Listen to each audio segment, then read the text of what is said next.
don't say that out loud enough. If they didn't have him, these other fights wouldn't have happened, and it wouldn't have given an eye to it, and we wouldn't have had a reason to put him on.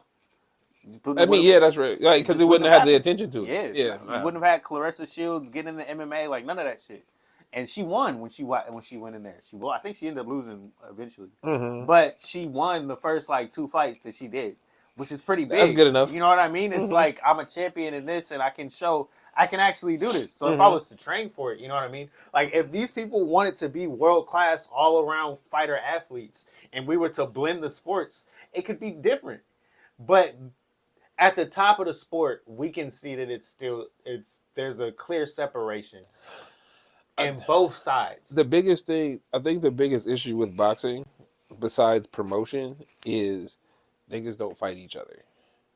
And with Jake Paul, we don't care about his record and we don't care about who he fight because it's just fun to talk about Paul versus Tyson. You see what I don't think it's fun to talk about, which is why I don't care to even talk about him. No, I mean, I want to move this conversation off of Paul and get to the other fight because that matters more to me. But it's not. I'm saying not us particularly, but in general, we don't give a fuck. Like we gonna talk about Ngannou. Is that? We gonna talk about that's the fight that matters more to me. It does, but all the hype turned into nothing.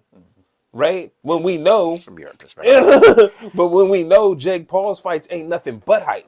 The results is the results, my nigga, but we only here for the spectacle, right? Like